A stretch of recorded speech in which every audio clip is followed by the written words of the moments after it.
credit to Michigan State. I thought they played really hard. I thought their quarterback was magnificent while he was able to go. Disappointed in how the game ended with the last drive. Defensively, though, other than that, I thought we played really well.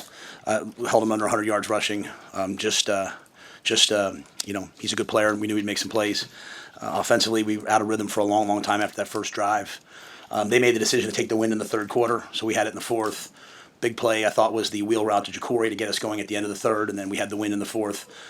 I planned on taking the ball to have the win in the fourth for a game-winning field goal, but they gave it to us anyway. So, probably a good decision by them. They scored 2 touchdowns with it, but, we were able to win the game in the fourth. So, scored 38 points, not the cleanest game we've ever had. So, we'll try to get better.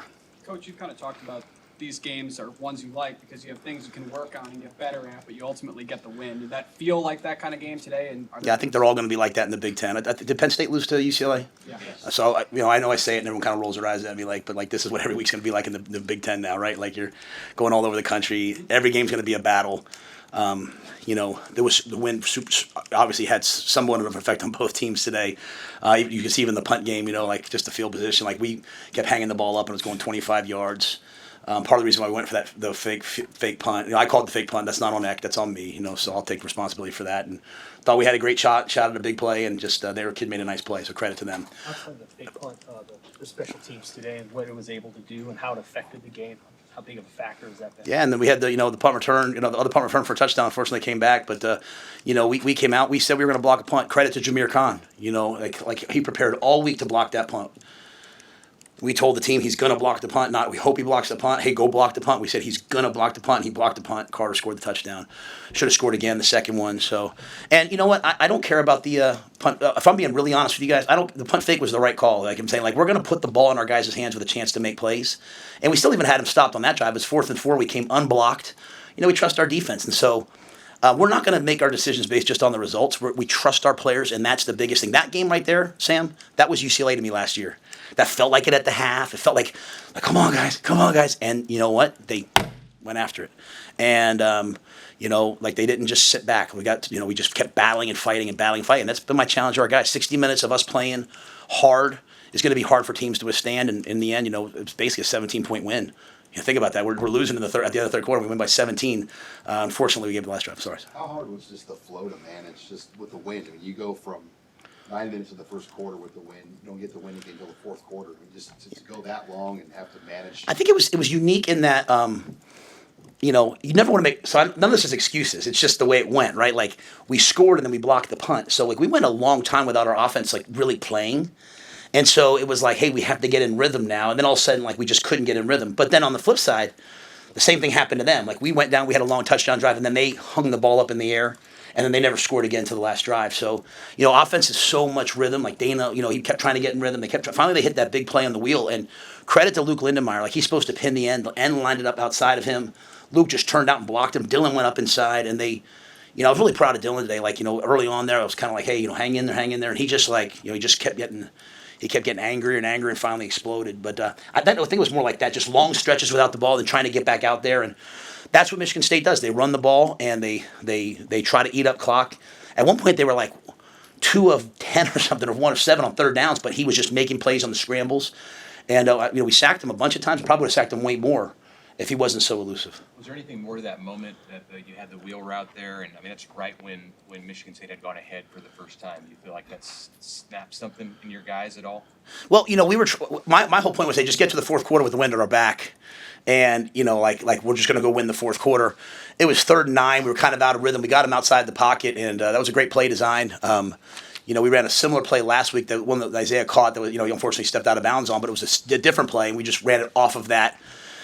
And it was a game plan play that worked. And, I just feel like, at the end of the day, when you put the ball in Dylan's hands and Jacory Barney's hands, something good's probably going to happen. And, they found a way to make it happen. And then I think after that, obviously the kickoff it was beneficial. I wanted to get to the fourth quarter, but kicking into the wind, they misfielded that ball. And, that was a 10-point swing, obviously. How do you feel about just the pass rush? You hit Childs a lot today. It looked like we were getting there. They had everything they could to slow you down. They were running the zone reads and stuff that slows you down because you're trying to play all that. But he just could have hit mute. He didn't have to run out. So it looked like we were getting there a lot, but again, our whole focus this week, our whole defensive focus was stop the run, no big plays to 1 and 6, and tackle 2. And so, they held them under 100 yards rushing. Like, so, I know we're not very good run defense, but we were today.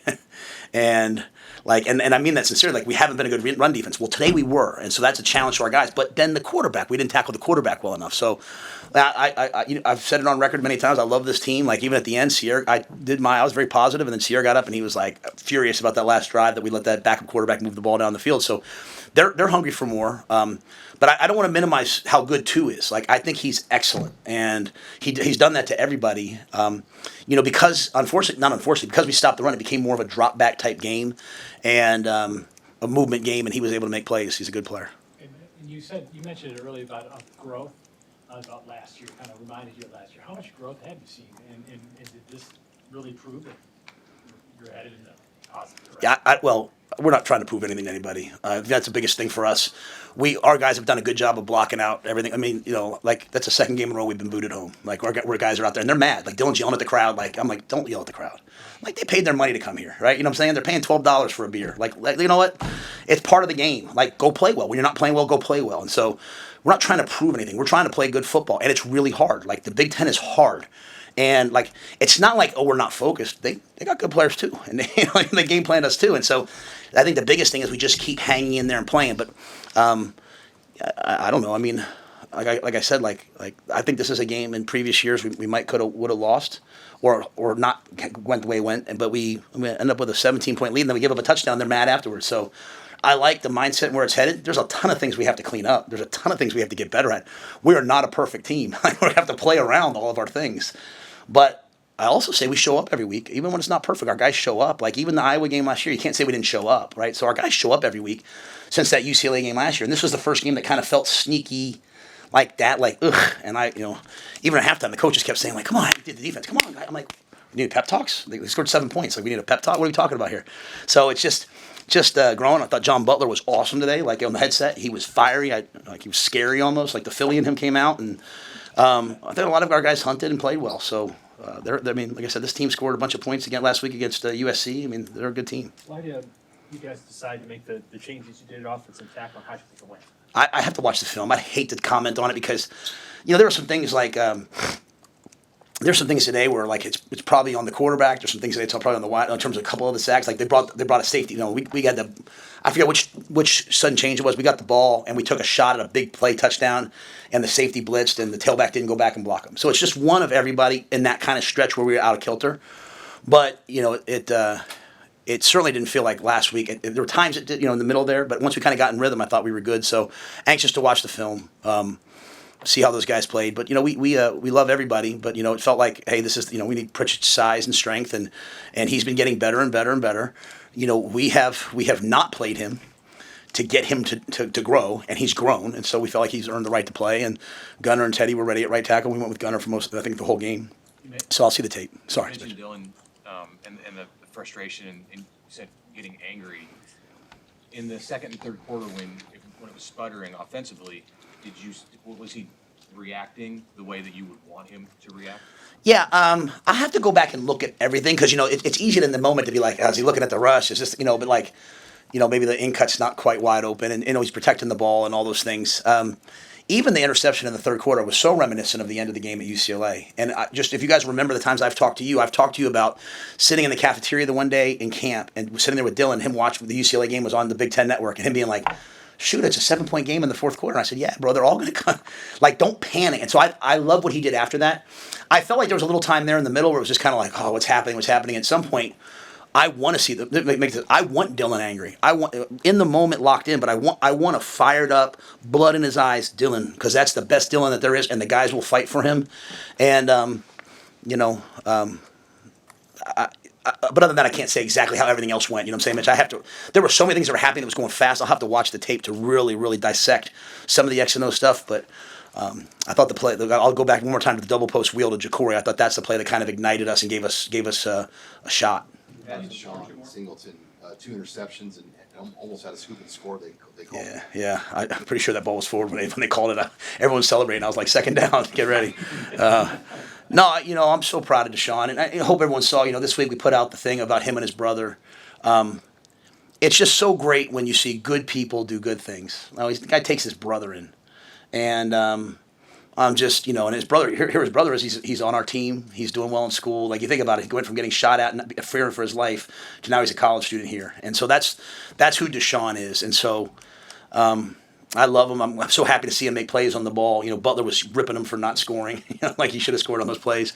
But, and it was a credit to our pass rush. I mean, even those plays, he stepped up versus zone and was throwing the ball, and we were intercepting the ball. So I thought our pass rush really came alive this game. It looked like from where I was standing. Was there a moment of just kind of joy when Hunter breaks free and the shoe comes off and you go get the shoe? Yeah. Well, and I ran out there because their kid went down, too. I was making sure he was okay. But, yeah, like, I just think, like, sometimes even our guys, they think, like, it all comes down, like, let's call this play. Like, it's not. It's great players making plays, right? And so, like, Isaiah made that catch, and Lindenmeyer makes his block, and then the left guard or some of the center, I don't know who it was, makes their block. But then shoe comes off, and that's who Isaiah is, man. He's like, I've told you guys before, he's a tailback. He's in the '90s. He'd have been like an I formation tailback. Like, what I'm saying, like, that's who he is. He's a guy with the ball in his hands. He was hot today. Dana kept saying, like, we got to get the ball to Isaiah. We got to get the ball to Isaiah. So. Really happy to see him do that, and just the fast shoe came off, and he was ready to play. That was great. How'd you feel for Carter Nelson getting a touchdown? Yeah, happy for him. He just gets better and better and better. Happy for Jameer that he blocked that kick, and happy for Jameer's told a lot of stories to us about eating lifting in the student center at his last school, great school. No disrespect, but like coming to this facility, how grateful he is. And if you could see that moment, Dylan. I mean, you see Dylan hit me, and I limped for the rest of the game. Like, but the joy on the entire team because how much they love Jameer, like how hard he practices, how hard he does everything. Like, just when you see a guy block a punt and Carter score a touchdown, the guys love Carter, they love Jameer, and how they all celebrated. I thought that was really great. And Carter did some other really good things in the game. Caught the screen. Unfortunately, we had a 15-yarder on that play. All right, thanks.